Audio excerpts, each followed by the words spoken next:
Hey guys, so I tried a new thing with my foundation. I don't know if I look, like I'm glistening or if I just look sweaty. Like, do I look like a glazed donut or like I just left the gym? Emma Chamberlain. Chamberlain.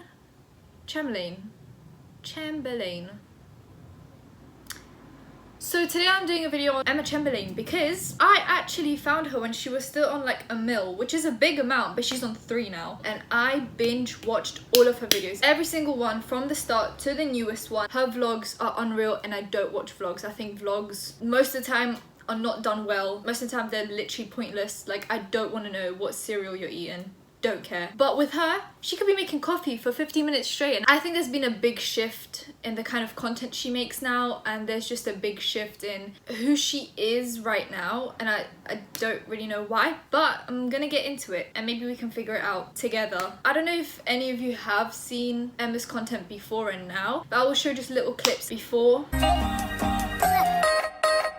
Hey guys, it's Emma, and today I am back with another video, and today I'm going to be showing you how to make DIY embroidered van.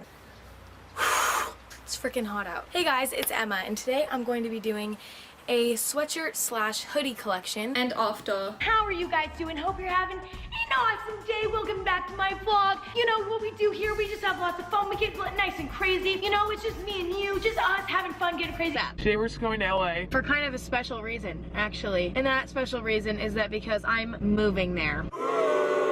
Also, I should probably not have those balloons back there. Hey guys! So, Emma, first of all, met Tana Mojo, and if that doesn't tell you everything, then I don't know what will. I like to call this the Tana Mojo curse. You know, you meet her, you associate with her, and all of a sudden you're plummeting down into a deep, dark hole of just shit. And she also moved to LA. And now I don't usually have a problem with people moving to LA because I feel like LA is just a lot of opportunities and it's great, but it's only great if it's done right. And I feel like she made the bold statement of saying, I will not change just because I'm going LA. And I think there's already been a slight change and you've only been there for a few weeks. So yeah, we're gonna get into it though. We're gonna start with the first scandal, which I personally actually don't believe. So we're just gonna get into it, but I'm skeptical because I just feel like so many people can just write a message and be like, yeah, this is true, this is factual. Like, I need actual hard-hitting evidence. I don't want just DMs. So there's been a few DMs where people have basically said that when she was back in school, that she was basically a bully to people. When she came back with 100k after the summer holidays, people would be like, you know, oh my god, I'm such a huge fan of your content. And she'd be like, F off. Apparently she was just really bitchy. And there's like moments where in podcasts and stuff she said that she likes to manipulate people, and guess what? Me too. I've always been gifted with like manipulation.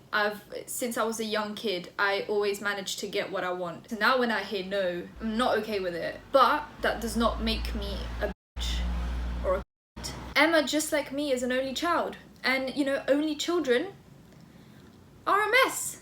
We're a mess. We're psycho. We don't know what we want. We're not doing it on purpose to harm anyone. I think what she said was more of just a joke rather than an actual like, oh, I'm a bad bitch who just manipulates everyone and makes people cry. I think it was more of just like an exaggerated story for comedy. There was DMs, which I don't believe. People can make DMs all they want, but it doesn't make it true and it doesn't make it valid. However, the thing that I do believe is she, in a part of a vlog, basically explained how there was a girl that just tagged along and she was just like, she didn't have a VidCon badge, she wasn't supposed to be there, she was just tagging along, no one was actually friends with her, and then she made Emma go with her back to the hotel room when she got kicked out. I watched that and I believed the fuck out of it. I was laughing my ass off that whole story, and then the girl came out and basically said, this ain't true, here's the story, and she actually gave receipts, she gave videos and pictures and like everything, and it just seems a bit against Emma right now. Saturday night of Playlist Live Orlando, where I was at the massive pool party they put on every year. I was wearing a bathing suit top and shorts. Not my outfit of choice if I knew what was about to go down, but so were the other 10,000 people there. There was a special section that was separated off for only creators and famous people so they weren't attacked by their like Sammys, and I was lucky enough to have been given a badge to get in from my friend who is a creator, and I was just watching the fireworks from the less crowded VIP section. That's literally all I was doing, and I was planning to leave after the fireworks anyways. And y'all have to understand, I don't watch YouTube. I'm not a fangirl. I could care less about who I'm standing with or who I'm talking to, given the chance that I even know their name. So I'm chilling, talking to a few people I had met, and before the show even ends, security just jumps out of nowhere and starts going, get on, get on. Golf carts pull up, and I know I'm not supposed to be there. I'm not famous, so I try to dip. And security doesn't let that happen. Out of nowhere and starts going, get on, get on. Golf carts pull up, and I know I'm not supposed to be there. I'm not famous, so I try to dip. And security doesn't let that happen. The next thing I know, I'm being dragged onto this golf cart, sitting in the back seat facing outwards with David Dobrik and 2 other guys. Now put yourself in my shoes. I just decided the best thing I could do now was to stop worrying and see where this golf cart could take me. And I decided I was just gonna have a good time. And like cattle, once again, we were all just thrown into an elevator. I was not given a chance to leave. And I remember the security guard inside of the elevator was double, triple checking that every single person in there was holding up their room key, verifying that they were supposed to be staying in that VIP part of the hotel. And I was the only one who was not holding up a room key right in front of her,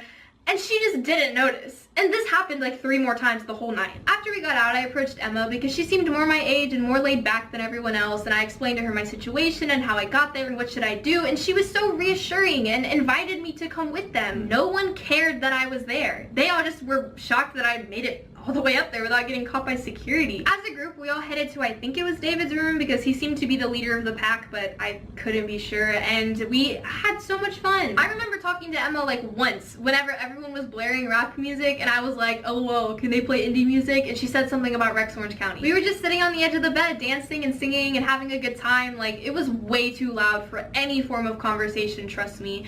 And later that night we tried going to the creator party, but I was caught by security and they took my badge. And it wasn't that dramatic. That's literally just what happened. I knew I was set to get in trouble at this point, so I called after Emma and asked if she minded just making sure I got back to the hotel safely, and she told me, of course. She told the security guard, oh, it's fine, I got her. She rode on the golf cart with me, like, she kept apologizing to me. She was saying, I'm so sorry this happened, I'm so sorry. And I was like, no, this has been so much fun, so insane, like, you don't even understand, thank you so much. And like, I knew I wasn't taking away from any plans that she had. It only took a couple of minutes. Summary of the story, I just had insane luck and I did something that I know so many people would kill to do. And I made sure to tell everyone how kind and inviting Emma was and how she was happy to help. And it was just crazy. And then she posted this.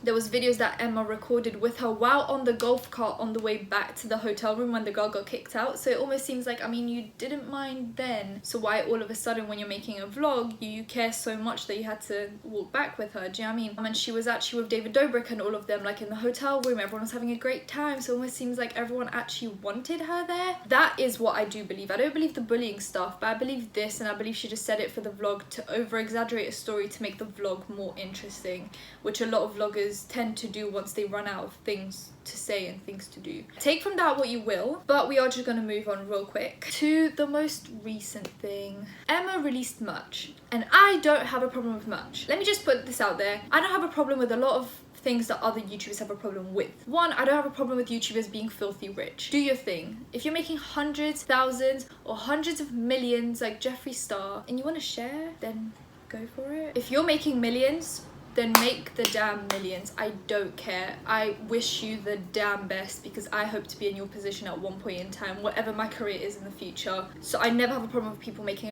a ton of money. I don't have a problem with people selling merch, even if it's slightly overpriced. I mean, think about it. We buy Nike and Supreme and Champion. Sell it, make your money. This is your moment to make money, but at least make the merch worth it in some way, shape or form. Don't push the limit. Don't cross boundaries, don't overstep the line. And I think that's what Emma did. Emma overstepped the line with her merch. So first of all, she's selling it through an app that is not supported by Android, so it's only iOS, so like a lot of your fans can't, you know, buy it. You get to the website and the pictures are blurred. Like I don't know about you guys, but when I'm doing my online shopping, which I do a lot of at night, you know, when I'm eating and crying about how sad life is, I like to see what I'm buying. I like to see the design. I like to see how it looks on the model. I like to do a whole lot of just checking things out. So for it to be blurred, it already means that I wouldn't buy it. Until I see people posting pictures of it on Twitter where I can see it in its full full self, then I will not be buying it because I am too fussy. But that would all be fine if you could just buy it, check it out, return it. But no returns. So you just buy it hoping for the best, and yeah, you can't return it if you don't actually like it because you actually didn't know what it looked like. But then you look at it and tank tops are $25. See, I'm a big shopper at ASOS, and now ASOS does this thing where they sell tank tops in packs of 3 for like £10. There's things like Topshop, H&M. So I'm not actually willing to pay £25 for a tank top that you can get in Primark for £2. Thanks, Emma. Then she's selling scrunchies, 3 for $25. What's up with that? She's selling a coat for $64, which I actually think is a decent price for a coat. Those coats are really popular right now, and if you went to Topshop and bought one in Topshop, it would be around £60 to £80. So I think the coat is reasonable for the price. If you think about it, scrunchies $25, coat $64. Yeah, I'd rather get the coat. Definitely getting more for my money, and I would actually be willing to buy it, but I can buy it somewhere else. Because I just think merch is never amazing quality. It's kind of subpar, and you can get better somewhere else. Except for mine. When I come out with mine in like 10 years time, it will be the best. Self-promo for the future. Future Angelica used this clip to promote your merch. Then she used the excuse on the live stream, and I'll play the little clip here so you know what's up. Oh, back to what we were talking about. Somebody said that my clothing line's really expensive. I'd like to say that I didn't come up with the prices for my clothing line. Yes, it's technically mine, I guess, but not really, because all I did was design the clothes and half of it, yeah. So like, it's not really up to me, those things. And honestly, I agree. I think it's really, really expensive. And honestly, I would be a little bit triggered too. Oh my God. Hi, James. Hi, James. No, so I totally get where you guys are coming from with that. And I like, totally respect normally it. it's the companies that come up, like you design it. No, I designed it, but that's literally all I They did. normally do the rest, and you can't really do anything about it. Right. But no, and honestly, another reason why it's so expensive, and I know this is annoying, but it's the same thing. I don't know if you guys know the brand Unif, but the brand Unif, like, they hand sew like all the clothes, and most of the pieces in my line were literally like hand sewn, which is cool because it makes it like really nice, but it also makes it kind of overpriced. Like the scrunchies, obviously they're scrunchies, it's very clear. They were literally hand sewn scrunchies, and like there's a little tag in it that like they hand sewn in. they're really cute. And they're really cute. They're really well done. it. And like, but literally, if you can imagine, right? Like someone in a literal like place was sewing every single scrunchie. So obviously, we want to pay them as much as possible because they did all that manual labor. Not, like whatever. Like that's a lot of work, and so that's going to make it cost more. It's not like we threw it in a factory and made them, like we hand sewed all of it. And it's a really great company.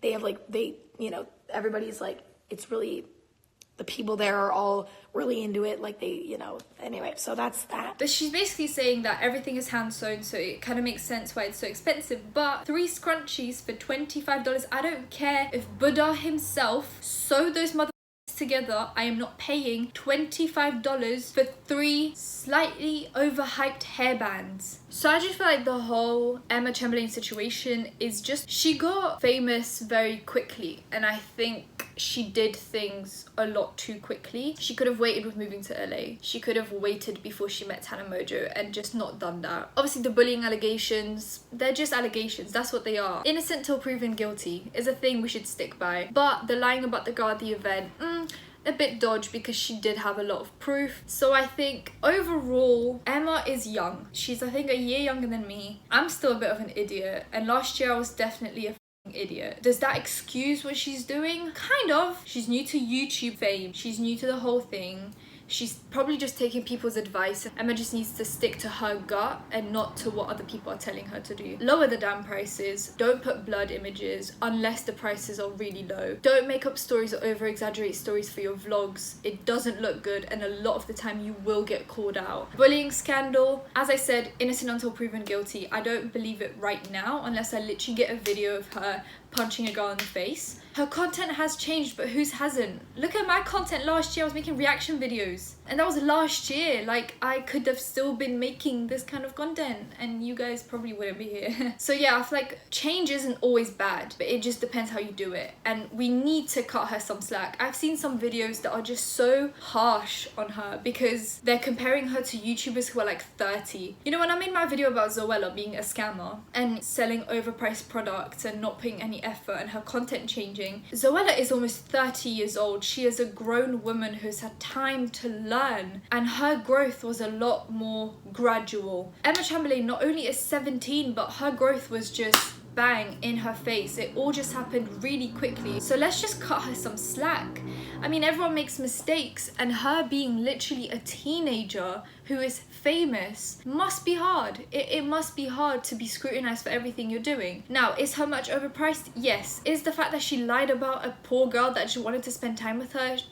Yes. Is she a bully? I don't think so. Is her content still good even though it's changed? Yes. Do we need to scrutinize her every move? No. And that's what I want to end this video on. Not everyone needs to be scrutinized so hard. I mean, at the end of the day, she didn't, you know, take a bath in bleach or promote incest and pedophilia. And that's what I want to end this on. And I'm hoping that by saying this, you guys are gonna cut me some slack when I do some dumb shit. Give this video a thumbs up, comment down below anything you want to comment down below, and subscribe because I post videos sometimes and you guys seem to be enjoying them, kind of. I love you guys and see you in the next one. Bye.